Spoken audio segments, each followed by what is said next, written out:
Burnout is something that we can all really identify with. Something that we've really normalized in the workplace. It's like, yeah, of course you're burnt out. We're wired, we're tired, and we rely on stimulants all day long to make it through the day. And I think listeners might be saying, yeah, that's true. They might get some perks at their work, whether that's perks around going to a class or going to do yoga or maybe a meditation app or a discount at a gym. I think at the root, they're not broad enough. So some of those things you listed, it's kind of like throwing a deck chair off the Titanic. It's not going to make an impact. It's going down anyhow. And you have to create that psychological safety for people to be able to put their well-being, ahead of the work.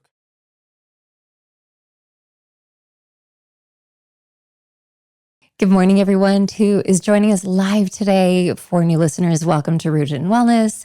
Today is a really special day because it's not often, I think, that my guests become my friends, but you're already a friend. Thank you. Which feels so good. Thank you. John Lufburrow of Revive Health. And I actually couldn't think, as we were saying before, I couldn't think of a more perfect guest. The people that I work with who are involved with corporate wellness, who want to do better by the people who work for them, or maybe there's somebody who's suffering in the corporate world where they're seeing just major deficiencies that aren't fueling their health. And gosh, me coming from a background in corporate wellness that led to burnout, which is not an uncommon story. So we'll get into all of that. But just to settle in as a guest, this podcast is about becoming rooted in who you are, in your health, your happiness. And I think this intuition that we all have to know that we are our own healer. You have an incredible story. You have a very busy schedule. You travel a lot. You are busy, and yet you are so calm on the exterior and personable. So I would love to know, what are a few things that help you feel really rooted in your health and your happiness? Yeah. So thank you, first of all, for letting me be here, and what a welcoming and wonderful environment. 3 things: faith, family, and frequency. That's, and I'll unpack those, but those are the core elements for me. And when any one of those is a little off, I'm a little off, right? And so for faith, I'm a devout follower of Christ. And so my Christian faith is enormous for me. It's the foundation of everything for me. And family, it's, to me, like my amazing wife, my 2 kids that are just remarkable in every way, and the time I can spend with them, the quality time I can spend with them is the most important thing. I think, for many of us, like when we think about vacations and holidays and even 3-day weekends, like what are we really trying to do there? It's not a break from work necessarily. We want to create kind of this abundance of those joyful moments, right? That's why we take these trips. That's why we spend time together. That's why we get together with friends and family over holidays. And so family is number 2. It's essential. My wife in particular has been the absolute rock for everything I've ever done in my life. All my big leaps, she's right behind them. She's the one encouraging me, coaching me, pushing me. And so her foundation it's been everything for me in my adult life. Frequency, the third thing. So this is relatively new for me. As I've learned and continue to kind of evolve. But, the energy that we put off is usually the energy we receive. And I call this frequency, but, you can receive kind of the wrong energy, and it's oftentimes because you're putting out the wrong energy.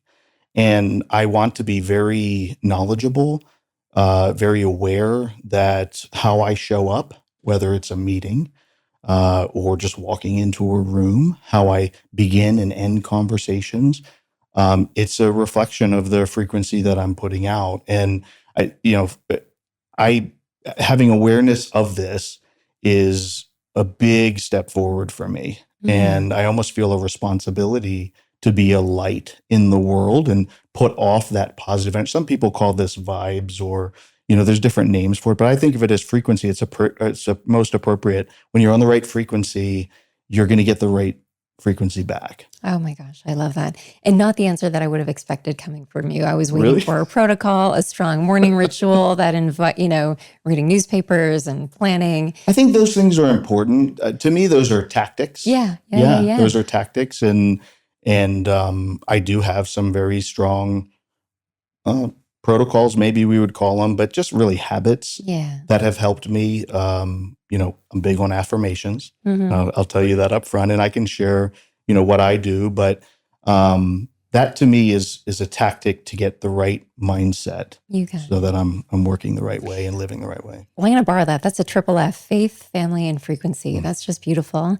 And I think my listeners and my community, they're starting to understand healing ultimately is a very big spiritual journey. Back to yourself, knowing who you are, shifting your frequency. And I couldn't agree with you more. When your health is optimized, when you're feeling good and you're feeling supported, you go out into the world. And I'm sure this is a big part of who you are. I actually see it and I know it. I've seen you speak. People are drawn to you. You're magnetic. You're magnetic when you walk into a room. So anyways, I'm singing your praises. You're amazing. Thank All you. right. So on this podcast, we often talk about food and healing rituals and the science of longevity. But as we're speaking about, true healing also has to do in large part to our environment and where we're spending the bulk of our time and every single day. Yes. And for most of us, that means the workplace. Yeah. So being somebody somewhere else, and the stats around workplace happiness and health are pretty staggering, Yes. right? We're really moving at snail's pace to make any changes, with nearly 60% of Americans living with at least one chronic condition. Yep. Burnout reported by 44% of people worldwide. Yeah. Okay. Yeah. This is not something that is unique anymore.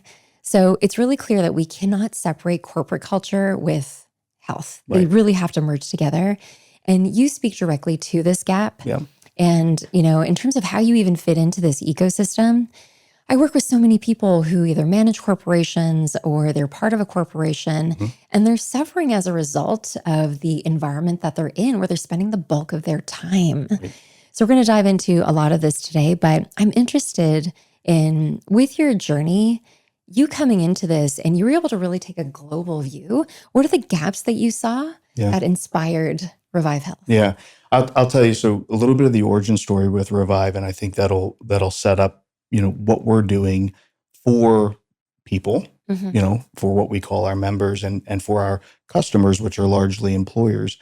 But Revive was really born out of this idea that the traditional healthcare system in the United States was falling down on even some of the most basic elements, right? And access and affordability tend to be the macro issues for people trying to get care or wellness, right? For everyday common issues. But access and affordability are these big barriers. Some people can access the care, they can afford it. Some people can afford it, but can't access it. And we can go into kind of why, those two dynamics. But most of us have challenges around both access and affordability. And then, so kind of knowing that as the premise, our founders, which were all people that had years and years within the industry, either working at big carriers or being physicians or mental health counselors, or, in the mental health space, they were just disenchanted with the friction and the difficulty. And the other element is, like, you can create a company that allows an employer to create a culture of care, to take a big step in the right direction and ultimately help go upstream in someone's journey, right? So our entire staff, all of our clinical people, they all have this belief that an ounce of prevention is worth 10 pounds of cure. But we are we've talked about this kind of sick care, treat symptom world right now. And that's just how our system has amassed over the years. And so it's like, now we're here. We've arrived in this really complex, overly built, sometimes overly structured, overly regulated healthcare system, and it's not working, right, to the stats that you shared. So what do? Right? We can kind of just turn an eye to it and just keep trying to navigate through, or we can build an innovative company that can help an employer make a big step in the right direction. And that's what Revive does. It's a whole person care company, an integrated whole person care company. A lot of the care that we deliver is through virtual modalities, but we do other care. And we want this to be really outside of the system. And the magic happens for us when you think about, like, our physician group. This is a group of dedicated doctors that understand and believe in preventive medicine. They also understand the reality of today, right? There's people that need treatment where traditional Western medicine and certain elements of that are going to be appropriate. But, like, how do you help pull people to that, that other side of the spectrum where you've gone upstream and now you're starting to prevent things from getting worse? And like that's just such a passionate group. And then you have this other element that's integrated with the physicians. That's our mental health counselors and coaches. And these are people dedicated really and oriented towards almost like workplace performance, right? So not as much like the traditional talk therapy and let's unpack your traumas of the past. Some of that has to happen and is appropriate, but most of it's oriented to what you can do, what you can control, how we can help you move forward. So that's a beautiful element. And then we do have expertise, deep expertise in digital therapeutics and in pharmacy, right? And pharmacy sometimes is a necessary component of your health journey. And so we own and operate our own mail order pharmacies and have about 60 or 70 pharmacists that are dedicated to delivering the medications that people need. And when you start to put those kind of core elements together, you create this kind of beautiful health center that is affordable for an employer that they can engage with and add to their strategy. And the strategy for employers, and we can go deeper into employer healthcare and kind of how did we get to where we are and how does it work? But the strategy for employers for many, many years was like pick a big carrier, kind of as your administrator of medical claims, pick a pharmacy benefit manager, make a plan design, hopefully that your people can afford and will use, and then just like let it go and see what happens, right? And so that isn't working anymore. Yeah, And you need other absolutely. partners and you need to build out a more comprehensive approach. And most of our customers at Revive, I'd say almost every single one of them, has this unique ability to think abstractly about benefits now, and they've kind of broken free. It's like this great awakening that has happened for employers and the HR leaders that are oftentimes making these decisions and finding these partners. It's really a special thing to see. Like I have a lot of faith that it's going to turn and we're going to get into a better spot where employees and their dependents, right, their families are better taken care of and have better resources, and we start to see the cost of care reduce, right? The total cost of care, because now we're not seeing as many expensive claims or hospital visits because we're doing more on the preventive side. This is really a message that needs to be amplified through every stage of the corporate system. It's almost like, when we were talking about the deficiencies in the healthcare system. I'm Canadian. Yeah. There's so many beautiful things about healthcare there, but it is broken. It is also a sick care system. Yeah. As a Canadian coming to the US, and it felt like we were shopping for car insurance, Yeah. but for our health, it was wild to me. Yeah. And what fascinated me too, okay, if everyone is doing this, we rely on this for healthcare, God forbid anything happen, but we're still kind of in this system where we're doing it for cases when we need it. There's no talk about prevention. Right. There's no talk about living your best life or feeling good. And when we think about the statistics around burnout and employee wellness, people are aware of what it takes, but what's missing? Like, how did we get here? How did we get to that point? Yeah. Well, I think you have to go back to post World War II to kind of understand like how the US healthcare system is built today. And, post World War II, the major concerns in healthcare were accidents, infections. And so you had all these hospitals that were built and they were, really focused kind of on those things, almost the more traumatic things, high acuity things. And then as chronic conditions started to flourish and, more people are struggling with, all the usual suspects in the chronic condition kind of category, you start to get more into managed care, right? And this is where insurance companies came in because a lot of healthcare prior to 1950s was really kind of just a cash environment. Like I remember as a young kid, even in the 80s, my mom took us to a pediatrician, right? It was a $25 or $30 office visit. She paid out of pocket. She didn't present an insurance card. If we needed to fill a medication, let's say, it was just paid at the pharmacy.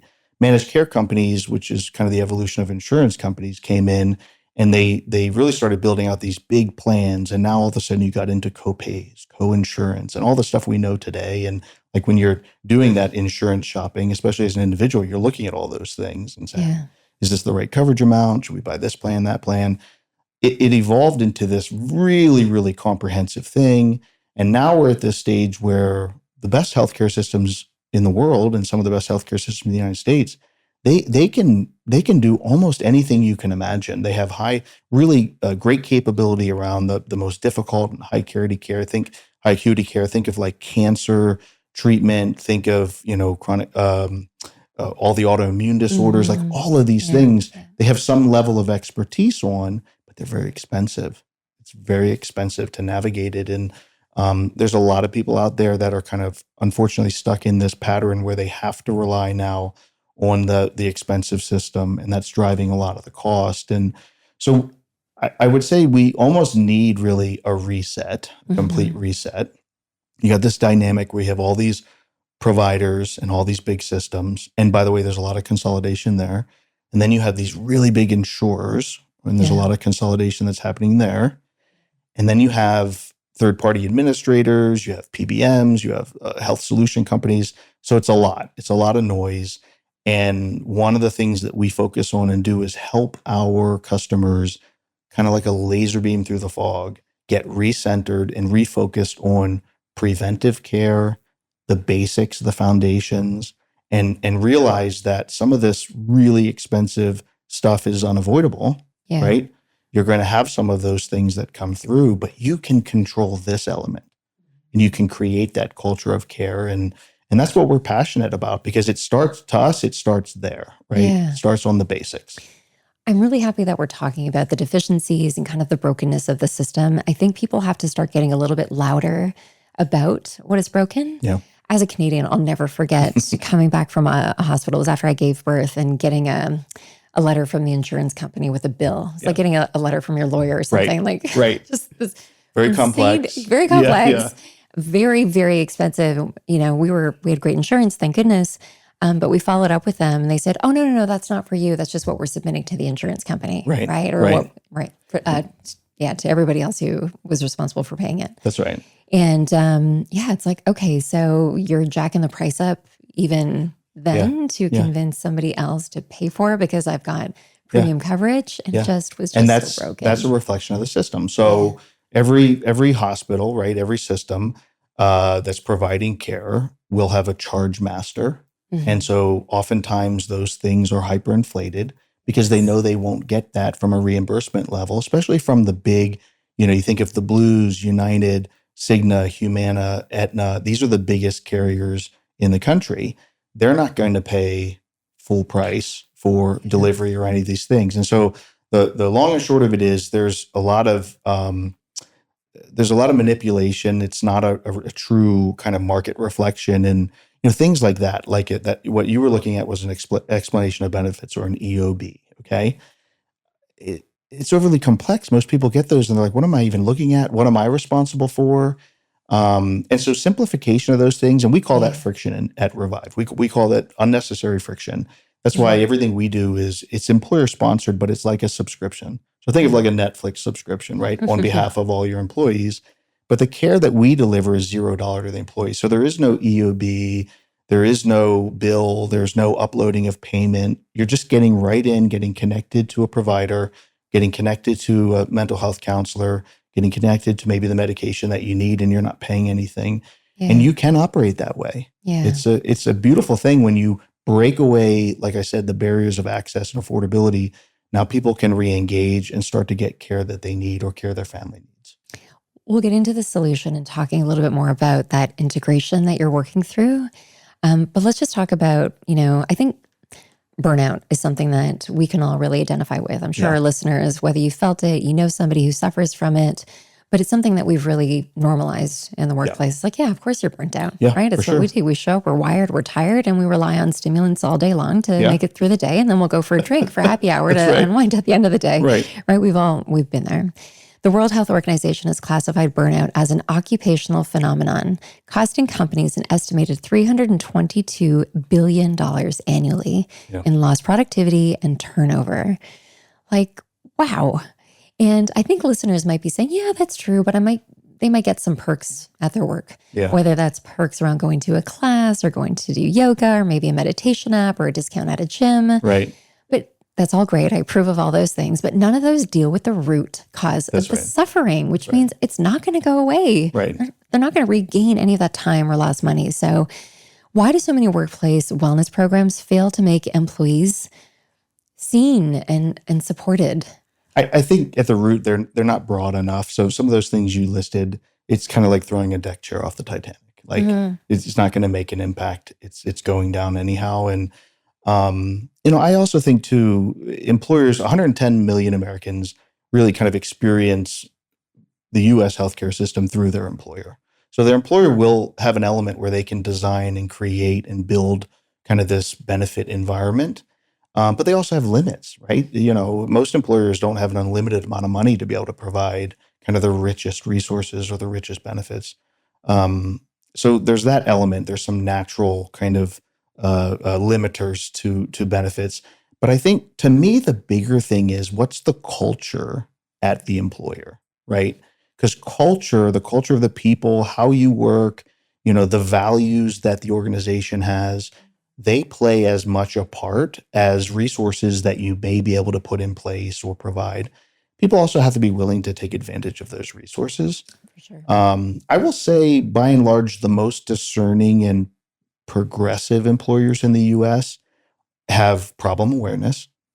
They have an arsenal of solutions that they're either engaged with or exploring. So they're trying to solve the problem. They're trying to do the right thing. And those are the innovators, right? If you think of the adoption curve, there's always going to be kind of the early adopters, and then there's the people that are early followers, then there's the middle, then there's the laggards. And employers are on that spectrum as well. And so if they've got a great HR team, if they've got a C-suite that is bought into the idea of having a great culture and taking better care of their people, then they have the framework to go out and say, okay, what partners do we need to help execute on this? But that employee culture is huge. If you've got managers at every level in an organization that are in tune to those things, and they can be maybe the nudge that someone needs to start getting some help, that's a beautiful thing. If you have a culture that's authentic, and even some of the people at the top of the organization, they should be vulnerable enough to say, like, hey, I know this is really tough. It's been tough on me. I had to do a reset 2 weeks ago and get back to my foundation because I was running ragged. Show some of that vulnerability, right? Because down the line, that makes a big deal. That's such a good point. So culture and values. So ask yourself, if you're part of a big corporation, or if maybe you're the owner, you're already at the top, do you have a set of values that make your employees feel like you are interested in taking care of their health? That's right. Maybe this is an if and an or, are they actually willing to take part in the perks or the offerings that you have? Yeah. I used to do so much stuff like corporate workshops and yoga and mindfulness practices, guided meditation. And I remember often showing up and nobody would be there. Except there was one big company that I worked for, and they had to incentivize their employees to show up to my classes. The room was packed. Yeah. You know what the difference was? They felt safe enough to take the time to go and submerge themselves into wellness, as opposed to, no, it doesn't look like I'm working at that time. My boss will know that I'm, I haven't made the call or haven't hit my hours of the day or whatever it is, the checklist. It became a priority, It became a real priority. And that's where the burden is on leadership. And it starts at the very top of any organization. You have to create that psychological safety for people to be able to put their well-being, ahead of the work. You also have to, there's just some good old-fashioned, like, let's do this together. So imagine in that same scenario where, maybe people could show up, they could take a class, they could invest time in well-being, right? And you're leading it. And instead of just a handful of people maybe showing up, or even aligning incentives, imagine one of the big inspirational leaders or managers at that company says, let's all go do this together, right? Because that's all you need is that first person to kind of take that first step. And now you've got a little bit of a tribe, a little bit of a following, and that all you need is a really good nucleus at a company. And then others start to kind of build on that and attach to that. At Revive, have you guys done any research, or do you have any feedback from your members on the things that they wish they had that they actually needed, but they weren't receiving? Yeah, we get that quite often. So we do a lot of after service surveys, and we get feedback, not just from our members, but also from the teams and the HR teams and the C-suite leaders we work with at those companies. But that anecdotal feedback around, normally I would have to wait 3 weeks before I could get into a provider, and I was able to see someone this afternoon. Or, the medications that my family takes all matched Revive's formulary. We save over $700 a month. Like these kinds of things coming from our members, we are intentional about collecting that and then reading that and feeding it back into our teams and our organization so that they realize the impact that they're making. And it's relatively small stuff. Like if you think about healthcare, right, there are some really big, heavy things, advanced cancer management, NICU babies, all of these different autoimmune disease, cystic fibrosis. These are all things that an employer sponsoring a health plan will and potentially run into. Right. But all of this other stuff, the everyday basic things that I always say 95% of employees and their families need some of these basics, right? They're going to need a little primary care. They're going to get sick a couple of times a year, potentially. They're going to maybe take some generic medications. These are very approachable things, but if you can make them very easy and put no barriers in front of them, beautiful things happen. And for me, this concept of like moving upstream, right? There's this great story that I read in a book that Chip Heath wrote, and it's called Upstream. But it opens up basically saying like, you and your friend are sitting at the edge of a river and you're having a nice lunch or whatever. And then all of a sudden this like child comes floating down and struggling to swim. You jump in, you rescue the child, you bring the child over, everything's wonderful. 3 or 4 minutes later, another. And you do the same thing, and then another and another. At some point, one of you needs to say, we got to go upstream and see who's throwing these kids in the river, right? And stop it. And that's what we have to do with healthcare. We got to get out of the sick care pattern and waiting for symptoms and then treating symptoms and not the person. Yeah. And we got to get upstream and find out what's the source, what's the root, and start working there. Oh my gosh. We don't need any more science or data around this either, right? Like if you're at the top of an organization, you know that you want the people who work for your company to perform better, to show up happy to work, to know that they're taken care of so that they feel, optimistic, maybe that they're committed to being part of the culture that you're creating. That's right. And if you're somebody who works for a big organization, you want to show up healthier and happier every day. You don't want to feel a sense of dread. You don't want to have to call and say, you want to be part of an organization that focuses on these things. And when you and I first started speaking, this is probably the part that I was most excited about, because it's funny, here I am working in wellness with so many different practitioners, and we talk about this idea of integration, but nobody is practicing integrative healthcare. We talk about it, but it's still such a broken system. No one's talking to anybody. Yeah. And with you and with what you have mentioned that you're kind of making happen with Revive is finally the connective tissue that people need. Yeah. So you know that in my line of work, when I'm focusing on someone's healing, it's about recognizing them as an individual, not a cookie cutter policy or treatment plan or protocol or diet that I'm putting on. And this, I think, is really the future of healthcare: personalized health and wellness, an approach to healing to understand the person at their core. Yes. And I think healing and a healing journey can happen so much faster when that happens. So you mentioned briefly around the different types of practitioners that are part of Revive. What was the inspiration and understanding that personalized health is really the future? Well, I think, again, it came from these very innovative founders that had a good understanding of what wasn't working. And so what doesn't work is what you described, where we put things in categories and, we're siloed and one provider or clinician isn't working across the lines. And that's where our system has evolved to. And even the biggest, most prolific healthcare systems and hospital systems still struggle with being connected, right? It's still very siloed. You see these institutes, here's the Cancer Institute, here's the, Gastroenterology Institute, here's these things.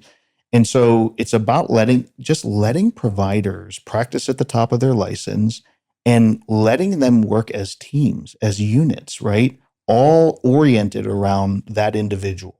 How can we elevate that individual? How can we help them? And there's a part too where the mental health and well-being for a long time was separated from the physical health Mm. in the US healthcare system.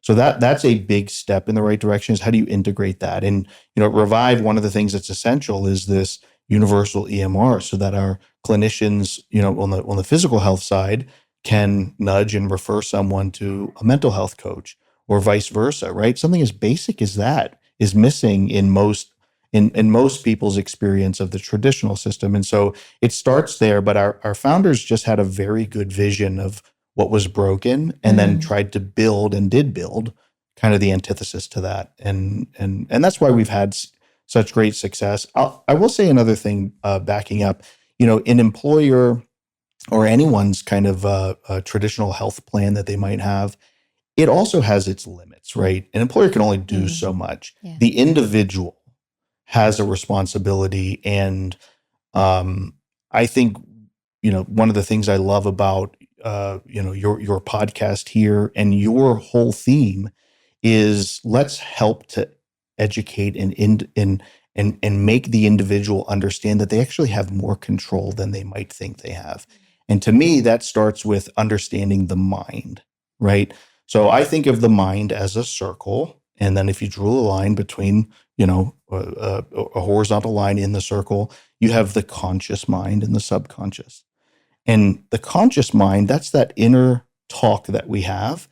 It can control the subconscious. It can control your future. I'm very, very adamant about that. And your brain is like the switchboard. To me, that's an overly simplistic, description. But if you think of it as a switchboard, or, just a computer, right? In and of itself, it doesn't really do too much, but the mind is what really is going to get you into the right spot. And so you hear this all the time, talk about walking away from your old self. You talk about people that have the right mindset and how they're able to achieve success or abundance in the way that they want it. And then when we don't have a great mindset and we approach something, it inevitably doesn't go really well, right? Right. And so elevating people to understand that they actually have more control, that they need to leverage that in addition to the resources they may have around them, to get to where they want to be, health and well-being wise. I love that you brought that up, because there is a really big gap. There's a gap that's happening between all the awareness that's out there, the education that people have. It's Mhm. never been easier to just access so much information at your fingertips. And that could inspire you to take action. But a lot of people are paralyzed. They're not Yes. even willing to get there. And this is an interesting component too. Imagine for corporations to actually be interested in what their employees needed. Yeah. I was speaking to a client yesterday. This is something he's thinking about with his corporation in real estate. And he was talking about goals and achieving goals and Right. goals. And it's like, Right. what if the person working for you doesn't even care about a goal? Like, understand, are they goal oriented, motivated? Right. Is this the type of person who's more about vision? They want to dream about the future of themselves and the company and their health and what it feels like. Vision is a really big part to a lot of people who are already at the top of That's these right. corporations. That's right. And then the last one's also accountability. Some people love accountability. Some people don't need it. But I think that corporations need to have a full understanding of something Yeah. that's so simple and what they could actually use. I couldn't agree. Agree more. It's hard in any business, right? Usually the founder, the people at the top, they have a very clear vision of what they want to do and what needs to be done. But very few companies, only the greatest in the world, and I would even say not even 100% of their employees, but only a few companies are able to get buy-in all the way down to the individual contributor. It's a Yeah. very difficult thing to do. And I think if we look at kind of some of the greats, in business, you see that's a strong element. They were good at getting everyone to believe in the vision and the direction. And that is that buy-in that you need. By the way, that also helps with burnout. So Yes. if you're stuck in a kind of a corporate type job and you don't really believe, or you're not aligned with their mission or their vision, but you're working hard, long hours. I think about law firms all the time. Like, it's so hard to achieve at a big law firm partner status, right? And investment firms, they work these fresh out of school people so hard. Yeah. And it seems like such a long journey to kind of get to the top. Some people get a few years in, they realize, I don't even know if I want to get to the top. I thought I did a few years ago, but I don't know if I believe in it. So, again, this goes back to the individual. I tell people, try to find work. Try to orient your career and attach it to organizations that you do really believe in what they're doing. Because it'll help that'll maybe give you 30% of it, right? Where it's just like, hey, I am working hard and this is exhausting, or maybe I'm traveling a lot or whatever it may be. But I believe in what we're doing, right? And when you have that alignment, it's a really special thing. So You're making me think of back in my corporate days. I had burnout. I had my heart palpitations. I had my heart surgery, like all of these things, which I know is not a unique scenario. But I have immigrant parents. yeah, So my mentality was work harder than everybody else that's and right. get the job done and get it done fast and get to the top and Yep. be respectful. The words of I need help or I'm sick or even me taking sick days for crying out Right. loud, that was just not part of my Right. DNA. That was shown as weakness. It's a Right. weakness. I cannot let them see my weakness That's because right. then I'm disposable. That's right. Do you think that that is changing? I think it's changing in pockets. And Hmm. again, I always think of this, we have millions of employers in the US and they're all different. The ones that are on the leading edge, they're more progressive in how they think through this. And I think that's where that aspect of vulnerability is so important, because the facade of like perfection and, the expectations are this, or, I've had leaders before that would be like, oh, I just worked all weekend. And, it's like they're kind of creating this environment where, like, if you don't work all weekend, right? Oh, If you yeah. don't work these ridiculous hours, then you're not going to fit in here. I think that is changing. And, the largest generation now in the workforce, our younger generation, right? The baby boomers are exiting. They have different expectations. They have Mm. different ideas of what success or abundance looks like to them. And great companies are taking cues from that, and they're starting to realize, like, we don't necessarily need the skyscraper suit and tie, everybody acts like they're perfect environment. We need a more genuine and authentic environment. And we need to make sure that our people are at their best. And what does that mean to help your people be at their best? Like, help them be healthy, help them be productive, help them be present.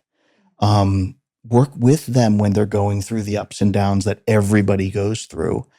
And don't always just highlight perfection. That's another Yeah. pet peeve of mine in business is, a lot of people think, oh, in order to have this high end career, I have to be perfect in everything I do, every little element.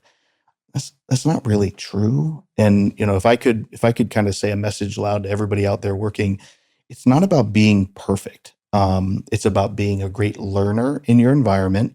It's about being innovative. We are creative beings, right? And create an environment around you which you can thrive. Create an environment within your team where they can thrive, and be that high frequency, energetic, welcoming, helpful person, because you never know the impact it'll make on your partner or your peer, or even that brief moment with someone that's just starting their career that might be in a conversation with me at a meeting or a conference.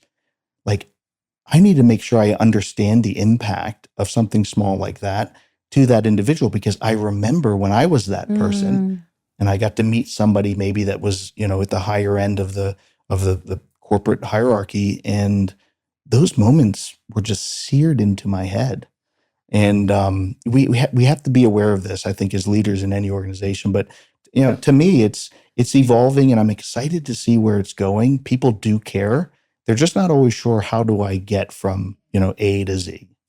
Such a powerful message and one that needs to be echoed. Perfectionism could be your greatest downfall, Yeah, right? yeah, And it's almost, if we take an empowered lens at this, if you're the person in any organization who's having a voice, the impact that you could then create, yeah, right? Being the activist, yeah, speaking to the person in your HR office and just expressing the concerns and giving others around you the freedom to also do that. yeah. All of a sudden, I say, like, HR could literally just evolve in a completely different way. Like, they really are at the crux of creating impact. If they know what's wrong, Yeah. people have to speak up, right? Yeah. Yeah. They're also the caretakers of every company's biggest asset is their people. Yeah. Like, Yeah. you can have the Absolutely. greatest innovation, the greatest, tech component. You can have a great service element to what you do, but if you don't have great people in the delivery of those things, Yeah. you'll struggle. And so, who takes care of the people in a corporate environment, in a company? It's that HR team. right? And so it's exciting to see how that has evolved as well, because the responsibility there and the recognition of that team it's clearly a differentiator for successful companies. Yeah. Let's pull back a little bit. There's been a lot of research and studies around companies, I feel like they're mostly in Europe, Yeah. who are changing the workplace Yeah. environment, right? And this actually ties into our biology too. So on our podcast, we talk about the impact of our genetics, right?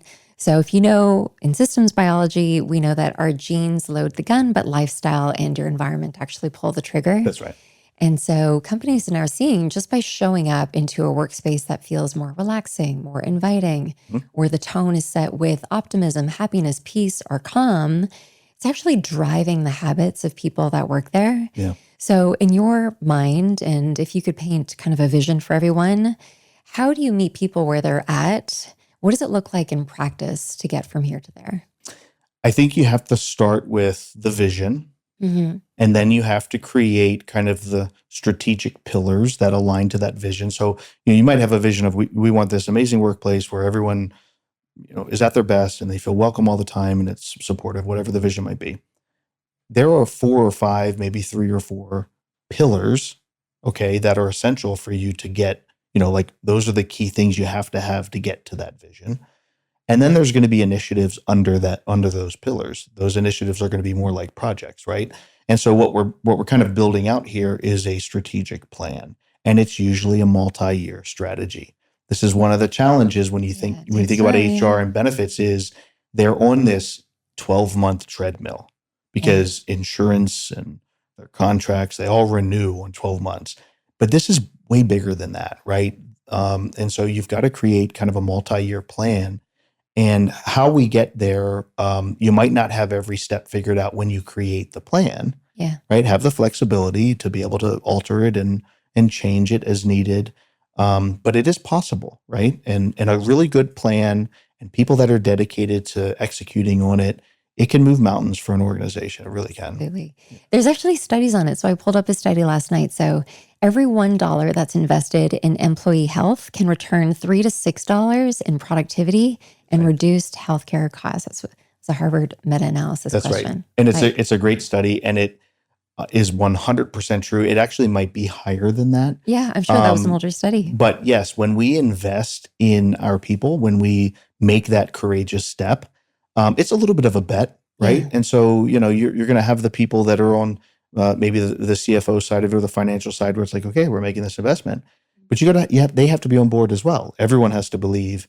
You make the investment, you do the work, you create the environment, you'll see the return. Like a really good engaged workforce is probably the most powerful thing any company can have. Oh, yeah. Just the energy around that just feels so good. It's Oh, something that you want to be part of. It's incredible, yeah. Right? And I have the good fortune traveling the country, meeting all sorts of different types of employers.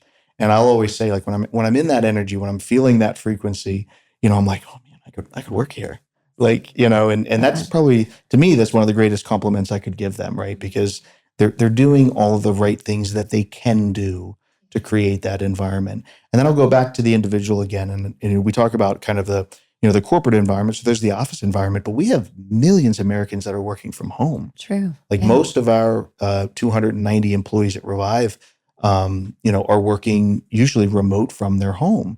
So how do you create an environment that is a productive, welcoming, warm environment for your best thinking, your best work? And one of the things that I will tell people, especially when the weather's nice, is try to set up or figure out a way to set up a workstation that is at least allowing you to look outside or actually outside, and see if that helps pull you out or elevate your thinking or make you more productive. There's something special about being outside and, being in the fresh air and in the sunlight that is, I think, infinitely better than being stuck in an office, right? Or buried in a cubicle. Can we just get walking treadmills also covered by insurance and provided by employees? Right, standing desks, walking treadmills. These are really like, it kind of sounds small, but these things I think are very, very powerful. Yeah. If you've ever shown up to a meeting online, you see somebody on the other end who you would expect them in a suit and a tie, and all of a sudden they're on a walking treadmill or they're outside or they just finished a workout or they're leading with a meditation or Yeah. talking about setting an intention before the meeting, like, Yeah. let's go. That's Yeah. what gets me just riled up and Yeah. I excited. mean, we will have people occasionally that'll be, I think the term is exercise snacking, where Yeah. you're doing a lot of like little brief workouts. But if you Yeah. know, you have some kettlebells and you're doing, some things with kettlebells while you're on a Zoom call with me, I'm like, you Oh, go. yeah. That's awesome. But those kinds of things, like, they have to be accepted, right? We have to start accepting that and giving people freedom. I tell all the people that have worked for me for years, I'm big on the midday walk, right? Mhm. Or if we're going to do a one-on-one, let's walk together and talk and not just sit, across the desk. Those kinds of things I think are really helpful. And like I said, my best thinking usually isn't sitting at my desk. Oh, yeah. I remember a lot of those meetings was like going to stand in line at a Starbucks and wait in line for coffee Yeah. in order to have a productive meeting. It's like, Yeah. it's really how you spend your time. It is. Yeah. Yeah. It's, it's a different way of working. It's it'll seem more relaxed to the 50s, 60s, 70s idea. got it. I kind of Yeah. call it my parents' idea of like, career. And it should evolve. It should Mhm. continue to evolve. I love some of the things that European companies are doing, back to your point earlier, Mhm. shorter work weeks, more flexibility for employees. I'm always enamored. So I kind of grew up on the sales and marketing side of a career. And like, if somebody was working for me and they were able to meet their numbers and do it from Monday to Thursday, and I knew Friday they were like blowing off a half day and golfing, that never irritated me. I was Mm. more interested in finding out, how are you doing it? Because I want everyone else to be able to do that much in a compressed time frame. And those people usually were really grounded. They were very efficient with their workday. They built in necessary space and breaks so that they could do strategic thinking and, be clear-minded. They maybe had a little bit of a natural gift towards that Mhm. versus the always frazzled and frantic, hardworking, a lot of Yeah. hours, but not as productive as some of the other individuals. And so I've always been fascinated with that. Yeah, me too. Because even for that person, what a lesson to understand that Yeah. you're self-imposing Yeah. a lot of that on yourself Yeah. when you are part of a culture, maybe have a boss or an employer who's accepting of that if they just knew, Yeah. right? I've also been very big on, and I shared this with you earlier, but, affirmations. Yeah. This, in the last 6 years, probably the single most important thing for me, and now I'm doing a better job sharing this with other people. But in the corporate world, this can sound like a little hokey or Mhm. like, Woo. but again, going back to the conscious mind, subconscious mind, the brain, the body, you have to convince yourself that you can do things, right? And so I have 6 things that I write down every day, 6 things that I say throughout the day, 6 things that I've anchored on. It started off years ago just with a couple, and it's Mhm. evolved. And those affirmations are important. In fact, really, for the first time, I shared all 6 with someone that works with me when I was in Chicago on Monday night. Because I could sense that maybe this would help them. And I was so grateful with how he received the information and how he shared some of the things that he does. But you really do have control of your future. And so, do you want to hear those 6 I things? do. Okay. Like, what are they? How It's come like a we- long lead up, very dramatic. The first is, a couple podcast episodes ago, you were talking about vitamin G, right? Yeah. Gratitude, gratefulness. Benazati. Yeah. Yeah. So for me, it starts off with, I am grateful for my existence, right? Because it's hard to think of this, but imagine if you didn't exist, right? So I'm grateful that I'm here. I'm in the show. I'm on Earth, and I exist. I'm very grateful for that. I'm grateful for my life. That's an acknowledgement of the present, everything that's built up to this point. I am the highest form of creation. And I believe this. Humans really are the pinnacle of creation. We are creators by nature, right? And you might think, well, I'm not, artistic, or I'm not innovative, or I'm not these things. No, you are creative. You create things all the time. You build things, you invent things, you create environments, you create a loving home, whatever it may be, you're a creator, and we're the highest form of creation. There has never been and never will be another me. That is really heavy. Well, When you yeah. think about that, it's like, well, And that to me gives purpose on whatever time I have left. Yeah. Like there is not going to be another version of me, and there never was in all of history a version of me. And so I need to be very purposeful with what I do. And then I think the next is a more of a declaration. I control my future. And this is that conscious mind taking over, right? Mm. I control my future. And then finally, I will make space for the abundance I deserve. Mm. And this is something that I added somewhat recently to my daily affirmations, but making space for the abundance you deserve, letting yourself unhitch from the old self, right? And build the new self. You have to make space for it. And those 6 things are very important to me. Like I said, I physically write them down. And then I repeat them, so I wouldn't say necessarily it's a mantra or an ethos, but like those 6 things reset me when I need to be reset. They're so powerful. I'm Yeah. so happy that you shared them.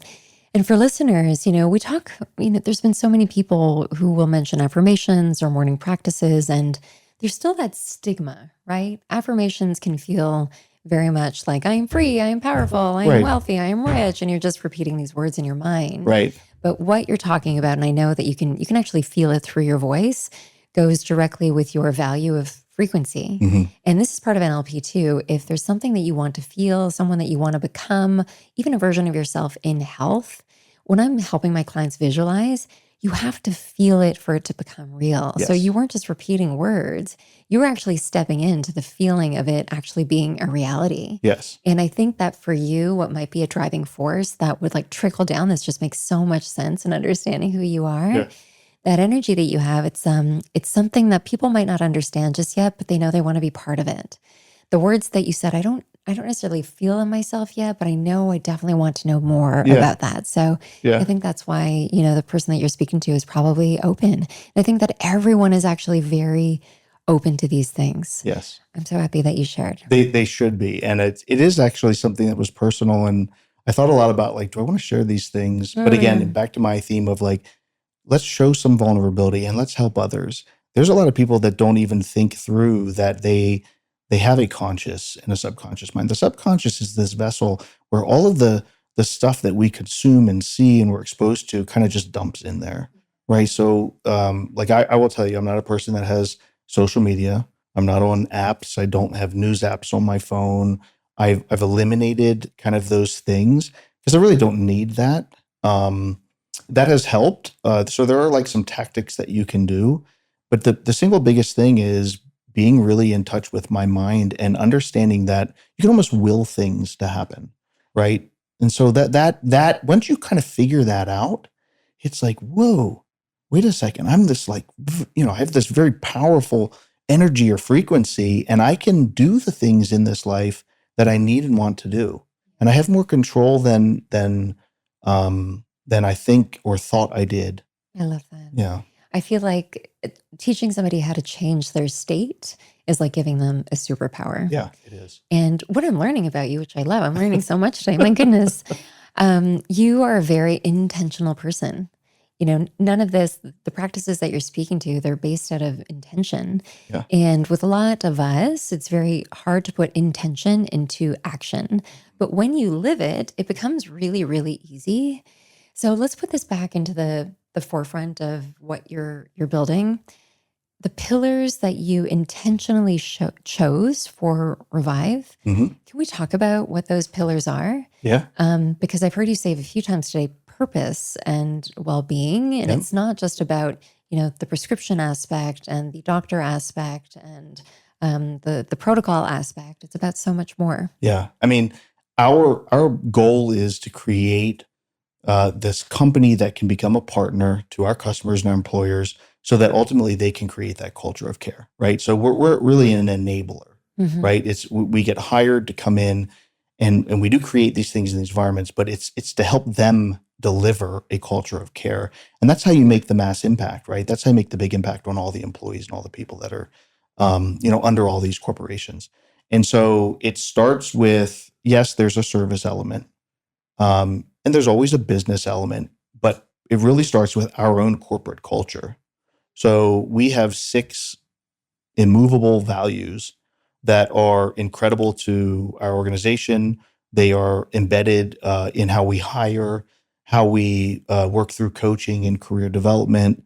Pretty much every one of those is tied back to what we know we need to do to be the best version of ourselves as a corporation to make the biggest impact on our customers and really, the country, if you will.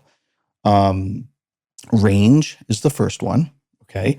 So range, and by the way, it'll spell out revive. So it's clever. I'm very proud of this. Range is the first one, but you have to be a person that can look left and look right, that can do, a variety of different things, embed into different types of projects. But very aware of not just the work that you're doing, but the work all the others are doing. That's absolutely critical. The second is E, which is empathy.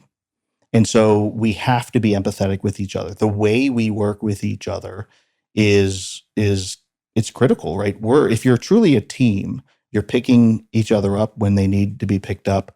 You're pushing and inspiring people, but you have to kind of know where they're coming from and be empathetic to that, right? That's enormous. V is for virtue, right? And so let's have great integrity in everything that we do, right? It's very, very important. Integrity is more important than energy or enthusiasm and knowledge. Like those two things are great, but having great integrity and being virtuous in how we approach business and problems and, is service to our members and our patients. That's critical. I is for innovation, and that's the beginning of this company was founded on how do we create something innovative of tremendous value to the biggest purchasers of health solutions and benefits, which is employers. So you have to create something. That's how we created that integrated whole person care environment. Innovation is key, pushing ourselves further, right? We've just started leveraging artificial intelligence and different aspects of our delivery and how we come together. But really just innovative in how we put our products together and how we work. That's key. V is for value, because at the end of the day, you can create the greatest thing ever, but if it doesn't have intrinsic value to who's buying it, right, they're not going to buy it. I mean, that's just the truth. So you have to build value, and you have to look for the little elements of value in everything that you build and create. You also have to create value with the people you work with.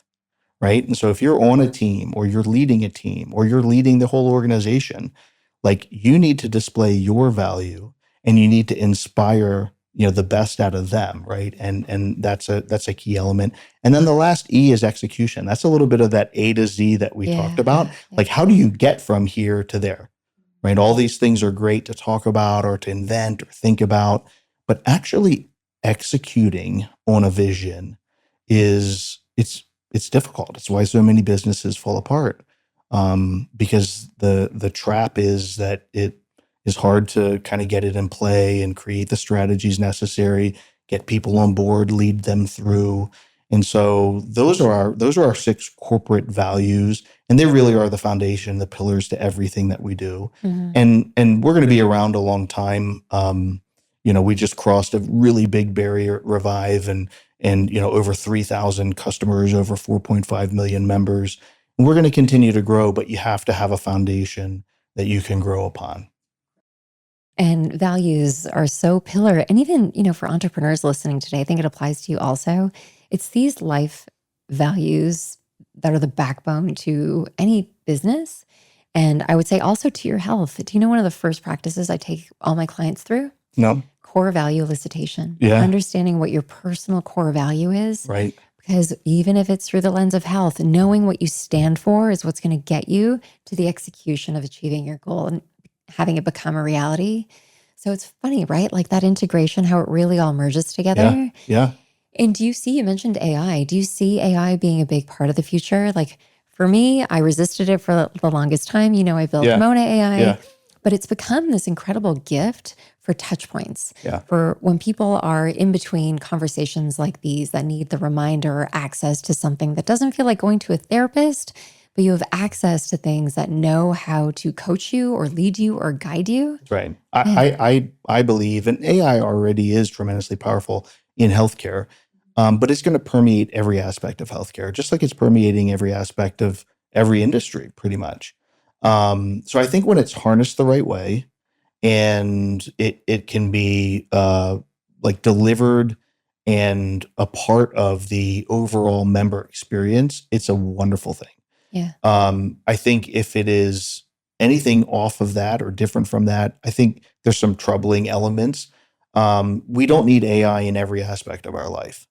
But it can be just like any other really big invention. You think of like electricity, right? If we were talking about electricity, if you said to me, how important is electricity in your business? We would be marveled by it. But we'd also be concerned about the misuse of it, right? And so AI to me is a little bit like that. We're going through this big shift. It's a paradigm shift, especially in healthcare.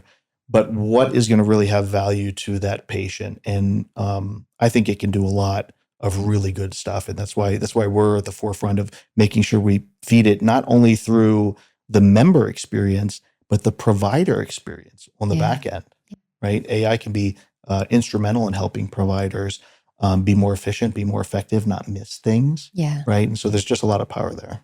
In an intelligent way. I see it just as a modality for optimization for all of us. It's how we can come to it. Mm-hmm. I want to know in the future, what's one shift that you want to see in workplace culture? Let's say in the next 5 years, if you could see something happen. Oh, this is a great question. I would say I want to see companies untether from the traditional mindset when they make decisions around their benefits, right? So be realistic about what you need, do a really good needs assessment, be in tune to what your people and their dependents are looking for, and make that your goal that you build to, and start to break away from kind of the usual plays, the tropes, if you will. Like we're gonna switch to a different carrier, or we're going to add in a program that we thought sounded great, and we're going to add that in, or we're going to raise deductibles or lower cost share, whatever. Those are the usual tactics and levers they can pull. And I would encourage them the mindset shift, I think, is to think bigger. How can you actually be a part of the care delivery process? How can you own a little bit of that?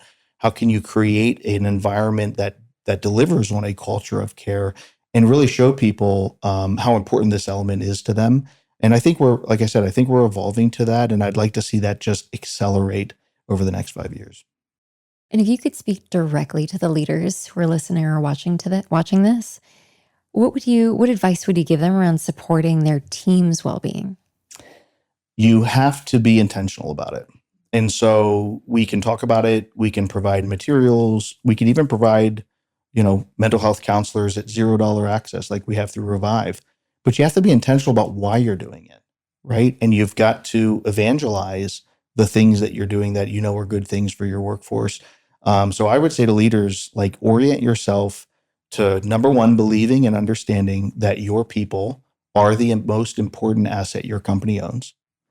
And then go out there and show them that they're the most important element of your business, right? And if you can do those things, you're well on your way. The third thing is a little bit more personal, and it is you have to walk the walk, right? So we can talk about who we want to be or what we want to see from our company or our employees or our teams, but you actually have to walk the walk, right? And do the things that you're evangelizing, because that's what'll make it stick. Absolutely. I think the picture that you painted today is really phenomenal.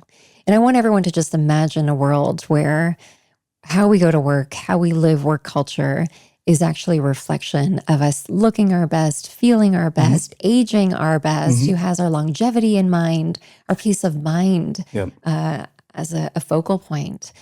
We're at a time in history where we can actually change the trajectory of the future of aging, wellness, productivity. As everything evolves with speed, it's time to go back to the roots of how we can heal the system within us and the system that we are part of in order to see that happen. That's right. So we're going to link out everything for everyone listening today, especially around Revive Health and all the exciting things that you're doing, just assuring the health of employees of the future, which I think is really powerful work. Thank you for that. In closing, I'd love to know what's something about modern healthcare that really excites you about the future. I think it's the potential we have to reset the system. Mm. And so if you look at any industry over a period of 100 years, even 200 years, there are very definitive resets that happen, right? Manufacturing, automobile, financial, healthcare needs a reset. And I think we're kind of boiling to where it's going to happen. And I do believe employers play a bigger role in that reset than they might think they do. So that to me is the biggest thing. Yes, there are incredible advances in science and technology, and we have more research at our fingertips. We have all these things. But like in practicality, again, most people's experience of health and well-being is very influenced by their employer and what their employer has decided. And so I'm excited for the potential reset or the great awakening in health that I believe is going to happen. Let's affirm that. What a beautiful closing. Let's affirm that we're ready to move away from that broken system into an optimal system that has our well-being in mind. That's right. Thank you for that. It'd be amazing. Thank you for joining me today. Thank you for having me. It's been wonderful. We'll see you soon. See ya.